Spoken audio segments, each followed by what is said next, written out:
Hello, everybody. This is Elizabeth Clare Brewington with Discover Brightside, the video podcast. And I'm really so excited because this is the second time you will be meeting with Mike, who is such a gentleman. I am so excited because we're doing all things men this month. It is Father's Day that's coming up, and it is our men's conference. So all you women, we finished with you in March for our women's conference, but I really enjoy working on the men's conference. And so I have someone that's going to inspire you. And so I hope you watch this video, take some notes, and we will find out all about it. So, Mike, share your story. Tell us a little bit about you. Well, Elizabeth, I'm just a guy who has wanted to write his whole life, and it didn't actually come together until his 50s. Uh, and in 2022, following some pretty dark times coming out of COVID, and end of a long-term relationship, being a single dad with two kids, um, I sort of found my voice. And I started writing short stories. And I just started publishing them onto a Substack page, and it was just sort of it was really just for me. And I seemed to have a lot of stories, and then I started posting haiku and poetry and silly things, and then I started posting chapters to books. So before I knew it, 2 years later, I had written and published four books. Um, so it was and I can't tell you how. I'm not that disciplined. I don't like have a routine. I just kind of write what I feel like it. And it's worked for me. So then when I got to the fifth book, I was going through some, financial pressures, pressures with work, and had sort of made the connection over time, like watching my father struggle. My father was very blue collar, a hardworking man, rough hands. And he struggled with financial responsibility and self-worth and identity.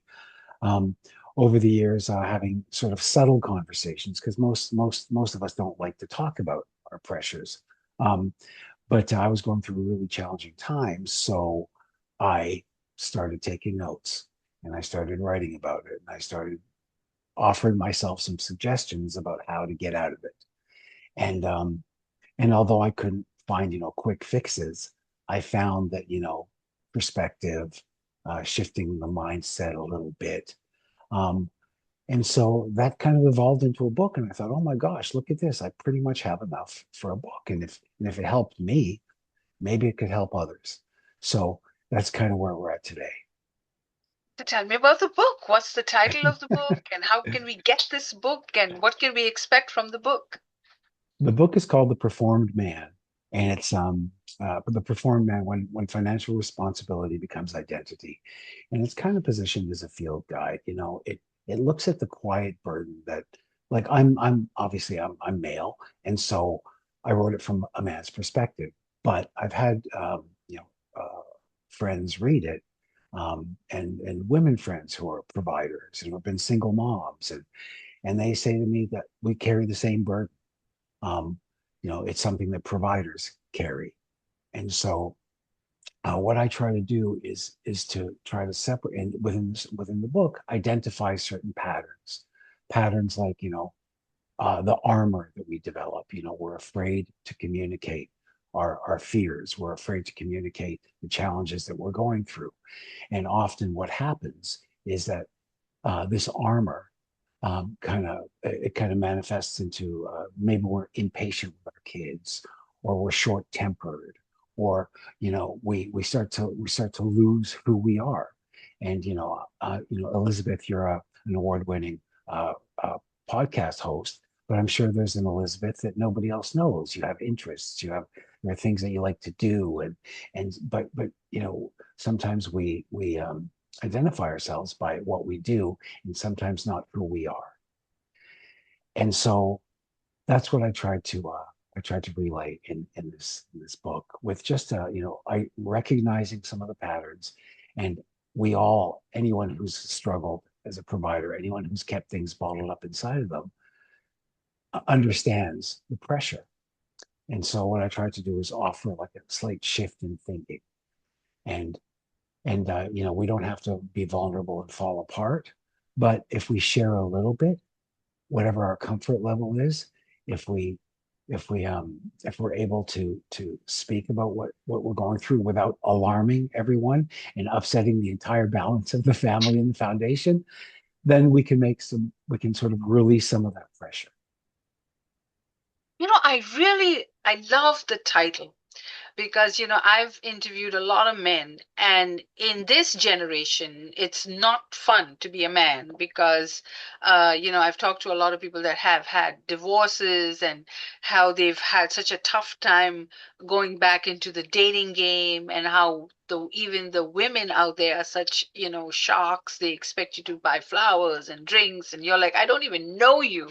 I had a beautiful wife, and this newcomer in my life has got such high expectations. But so I think what's happened, and a woman had written a beautiful book about Prince Charming, because I think when we were growing up, a man was supposed to do everything. He had to be the hero, he had to save you, he had to perform. And I think life happens, and we are living in a very competitive world, and sometimes you can't be the wizard, and you can't be all those things. And same way with single moms. I've interviewed a lot of single moms who talk about how they have to do all these different things and produce results, and sometimes that magic wand is it's not working. um, so I think that book is a great resource, because I think performance is a big thing that, then you ask a question, why does a man have to perform so much? I mean, now all women are claiming equal share, so women should do their part too. But I think what happens to most of us is we get hit. It's like you hit by a bus. Like if you just have a job and you got a fixed income and you're making it, but when you get that sudden jerk of losing the job or an additional expense, that's when the foundation just falls under. And that's where your book comes in, because at that point, you've got to really make that 360 turn. And so, not having information, not knowing how to do it, is where you could really end up with a loss. So I applaud you for writing this book, Thank because you. I think it's so necessary. Don't, and I'm talking to my audience now. If you're in a crisis, don't try to do it yourself. It's just not going to happen. Go to someone who's been through it, who can give you the shortcut and help you through that process. Because a lot of us, have no idea how to get through a crisis, and you cannot do it on your own. So, what advice do you give in the book, and what can someone expect from the book? Well, the advice is sort of based on learned experience, and every person is different in the sense that some people are okay to be vulnerable, some people are not. Some people have like that thick skin and they want to maintain that thick skin, um, and some don't. So what I try to offer is a shift in perspective that works for each individual. So, for example, you're a person who is relatively stoic and understands and nose to the grindstone. I have to provide for my family. I have to protect my family, um, and I don't want to upset the balance. I don't want to scare them into thinking that I don't have this, that I can't handle this.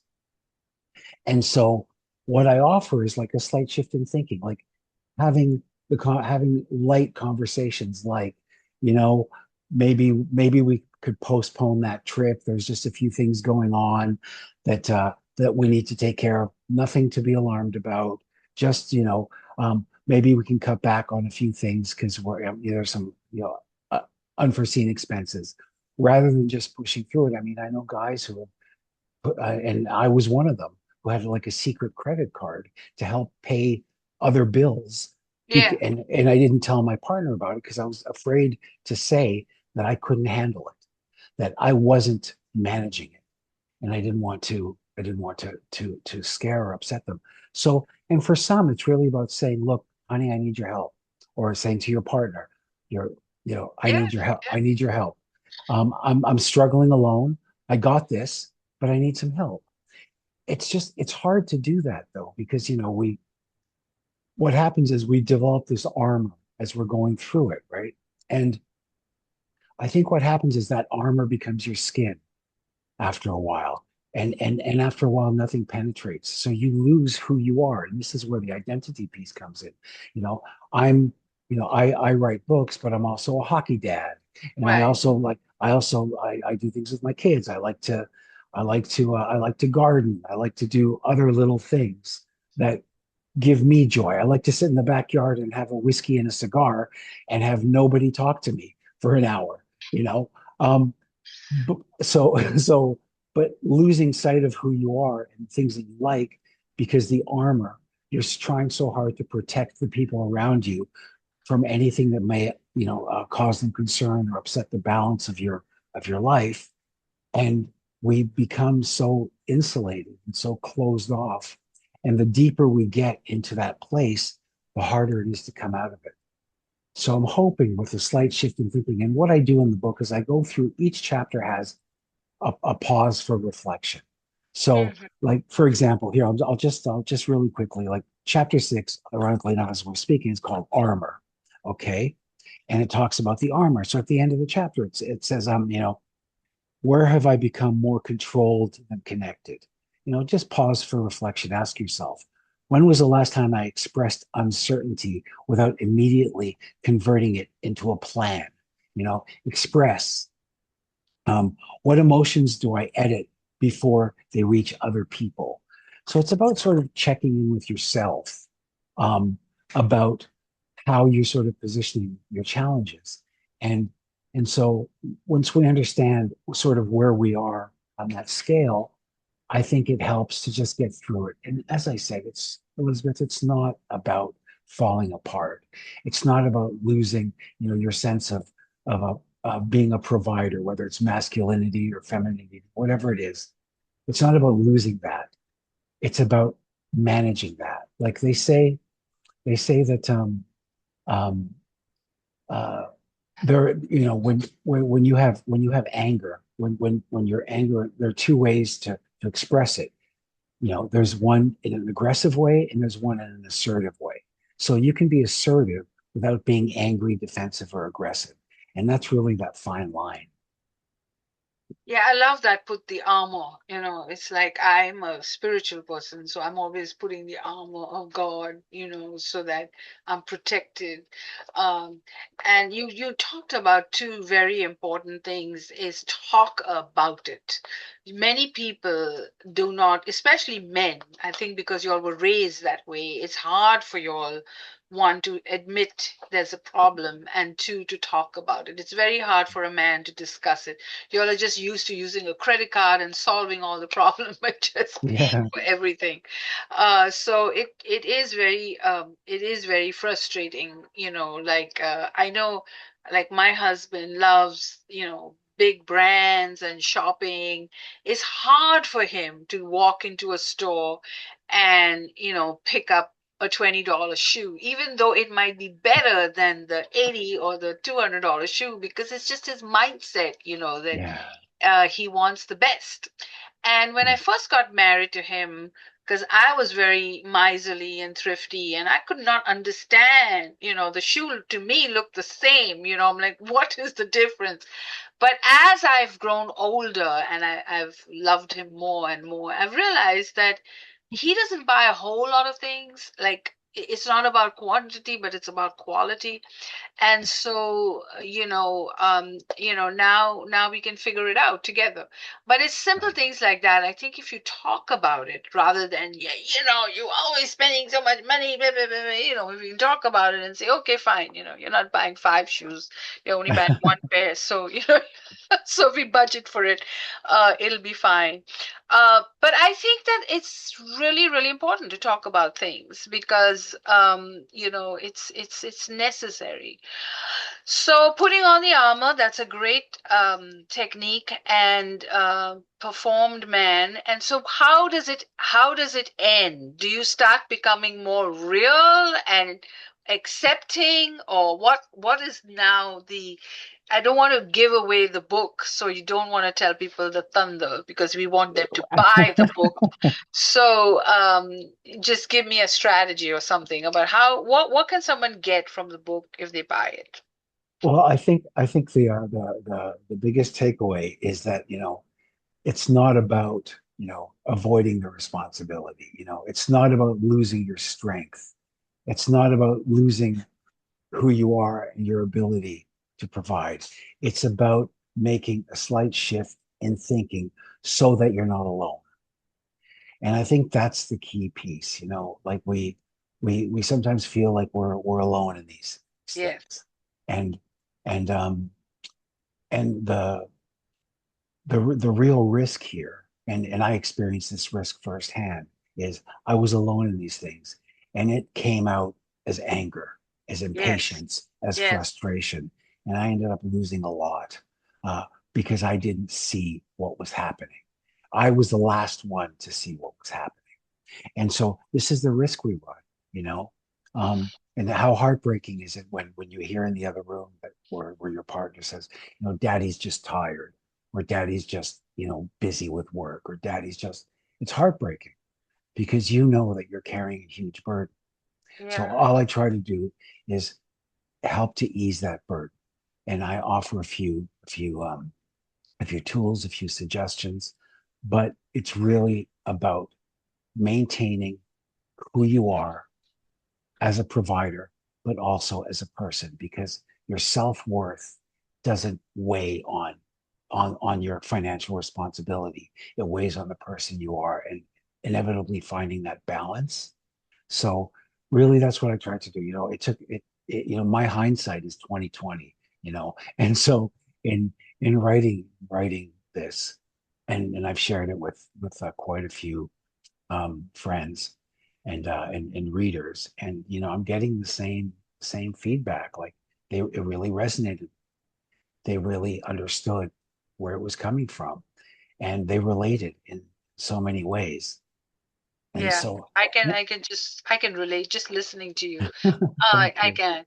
So get the book. It is a good gift to give for Father's Day, and I think it is an excellent time for men to just get a full reset, so you can now restart wherever you are. The best part about life and living is that every day you can reset yourself and start over, because whatever happened in the past happened, but you have a new day, a new moment, a new second, so you can make the most of that. And I think this is a very valuable book that I would highly recommend you get for yourself, and get a couple for your brothers and for Father's Day and uncles and nephews. And it is a time to give gifts to men, so get a couple of the books, not one. And start a group wherever you are, whatever city you are. Start a men's group, get a few men together, talk about it, get the book, start a book club, talk about the subject, write something on Facebook, start a group, because you will be helping someone else and empowering them. And so I would highly, highly recommend. And I don't have it on the bookstore just yet, but it'll be on the bookstore this week, and then you Thank can you. pick up a copy from our bookstore as well. So thank you for watching Discover Brightside. And Mike, you've been discovered. Do you want to say Oh, anything before I close? well, first of all, thank you so much, Elizabeth, for giving me the opportunity to be here. The book is available on Amazon right now, um, and Amazon globally. So wherever you are, it's there. Um, and you're not alone. As Elizabeth said, and I think you're bang on. Our men's group became Burgers and Beer. Every Yeah. Wednesday night, we go for burgers and beer. And sometimes we talked about ourselves, but mostly we talked about, comic books. But there's lots of things to talk about. Um, and even being able to share a little bit is helps release that pressure valve. So God bless, and I wish you all the best of success in your journeys. So there you go. Get the book. No excuses. This is the month, and if you know a man who's struggling, go get the book and give it gift. All right. So thank you so much for watching. This is Discover Brightside. I'm trying to. What happened to my button? Hold on. Oh, there we go.